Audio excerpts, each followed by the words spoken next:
Hi, I'm Leah Clark. I'm a senior lecturer in art history at the Open University, and I specialise in the exchange and collection of art objects at the end of the 15th century in the Italian courts. Hi, I'm Catherine Wilson and I'm senior lecturer in medieval history at the University of Chester, and I'm interested in the uses and the producers of luxury and everyday objects in the 14th and the 15th centuries. Today we're in the Grosvenor Museum in Chester, and we're going to be looking at a chest and some keys which were used as the starting point for our Arts and Humanities Research Council grant called the Mobility of Objects Across Boundaries, or MOB. MOB is a collaborative interdisciplinary project which reconsiders the history of material culture in the period 1000 to 1700. And by material culture, we simply mean the objects that surround us in our everyday lives.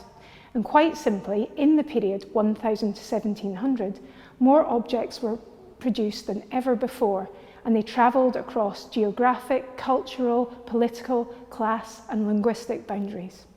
So one of the aims of MOB is to consider the mobility of objects in the past and what did that mean for the objects, but also for the people that handled them and used them. One definition of MOB is a gathering of people coming together, but we wanted to extend this to think about how things could also be included in that, how people and things come together, and through their mobility they give rise to the transfer of motifs, of ideas and knowledge.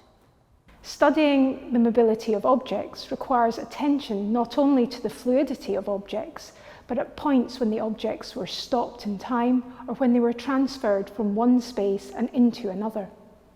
If we take keys as a starting point, we can think about how they're mobile, we carry them on our bodies, but they also give us access into other things, such as chests, which carry objects in them. Chests have much to tell us about people in the past and their everyday lives. Chests facilitated the movement of peoples and their goods across spaces, whether that be in the home, in the city, or further afield. We're downstairs in the vaults of the Grosvenor Museum to look at this chest here. The store is controlled in terms of temperature and humidity, which keeps the object safe. This is a chest that dates to the 16th century, and we know it came from the Goldsmiths' Hall, which is where the Goldsmiths Company, one of the trade guilds, operated in medieval Chester.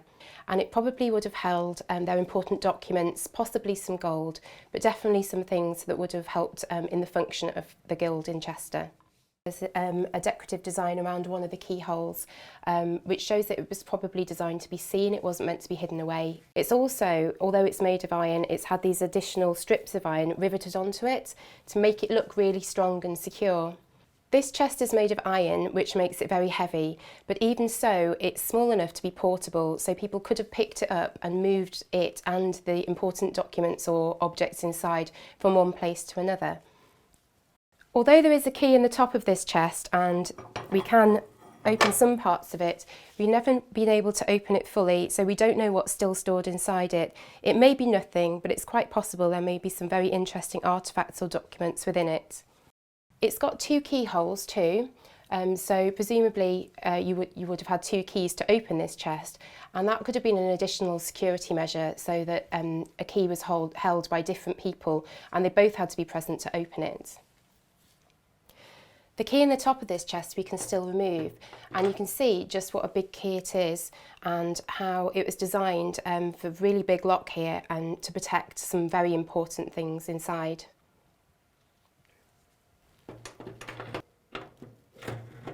So this collection of medieval keys have all been found around Chester in various different contexts.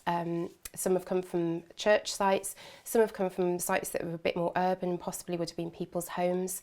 Some of them have got decorative ends like this one. Some of them are very big, like these, and some of them are smaller for caskets or small boxes.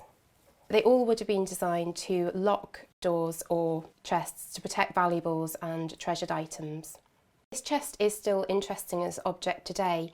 We still use chests for various different things, whether it's at home or in churches, to lock away and protect our valuables and items that we really want to keep and that we treasure. And it's interesting that even though we don't know exactly what's inside this chest, it still has its own story to tell within the museum collection.